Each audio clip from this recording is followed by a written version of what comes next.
kami kelompok 8 akan menyampaikan studi kasus tentang kemiskinan yang ada di Indonesia yang diemban oleh Bapak Alusius Jonda.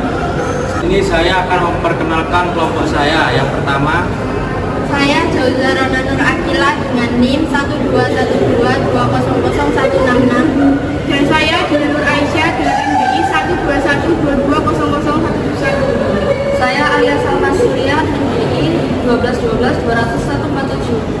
perkenalkan nama saya Muhammad Ilham Manuf Akbar dengan NBI 121220013. Dan saya Bimo Bagas Widodo dengan NBI 12122000153. Di sini saya akan menjelaskan bagian abstrak dari makalah kami, globalisasi dan modernisasi dunia yang memperlihatkan kemajuan di segala bidang.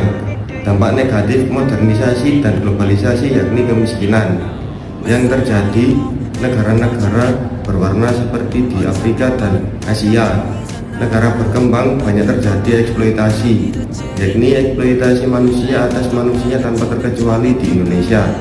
Paradigma pertumbuhan atau yang disebut growth paradigm hanya menguntungkan sebagian kecil masyarakat karena paradigma ini dalam penerapan belum dapat meningkatkan kesejahteraan secara menyeluruh.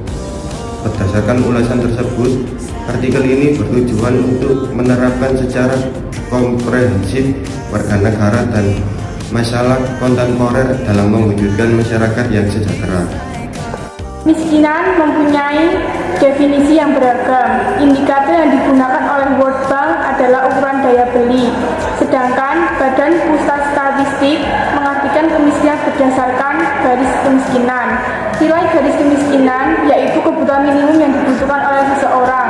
Kebutuhan minimum seseorang adalah 2.100 kalori per kapita. Kemudian ditambah dengan kebutuhan dasar yaitu kebutuhan berupa sandang, pangan, kebutuhan rumah tangga, dan transportasi. Menurut BPS, mereka yang mempunyai pengertian lebih rendah dari garis kemiskinan. BPS mencatat angka kemiskinan pada Maret 2022 sebesar 9,54% dari total penduduk atau sebanyak 26,2 juta orang, turun 0,17% dibandingkan September 2021 yakni 9,71% atau 26,57 orang, tidak turun secara tahunan. Namun BPS menyebut jumlah orang miskin per Maret 2022 masih lebih banyak dibandingkan kondisi sebelum pandemi.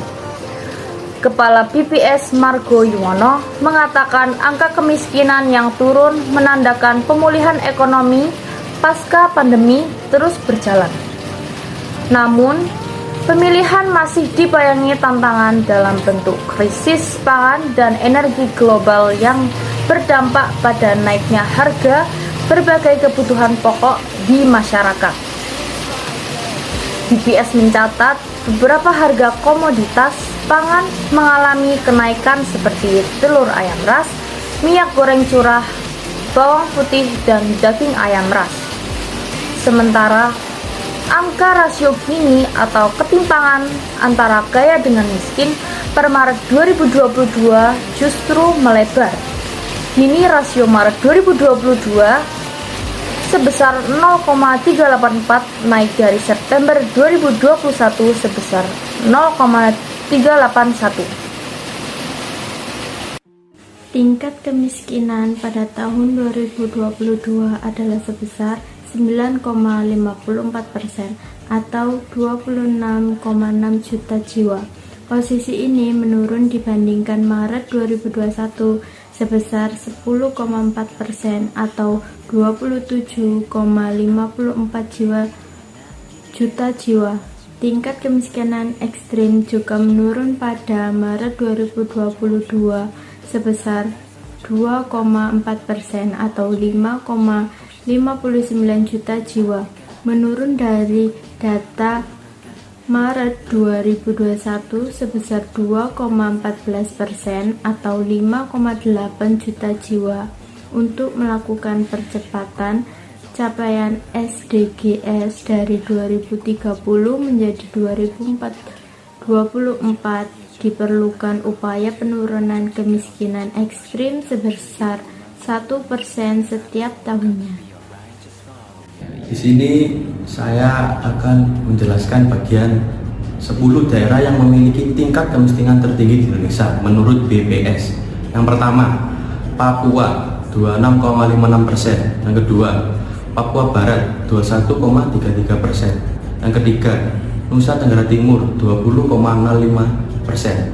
4. Maluku 15,97%. Yang kelima, Gorontalo 15,42%. Yang keenam, Aceh 14,64%. Yang ketujuh, Bengkulu 14,62%. Yang kedelapan, Nusa Tenggara Barat 13,68%. Yang kesembilan, Sulawesi Tengah 12,33%. Yang terakhir 10, Sumatera Selatan 11,90%. Selain itu, saya akan menjelaskan tentang analisis kemiskinan makro Indonesia tahun 2022, menyajikan metodologi penghitungan dan analisis yang terkait dengan angka kemiskinan dan ketimpangan Indonesia pada tahun 2022. Sumber data yang digunakan dalam publikasi ini adalah data hasil survei Sosial Ekonomi Nasional atau Susenas Maret 2022, balik dari Susenas Kor maupun Susenas Konsumsi dan Pengeluaran atau KB.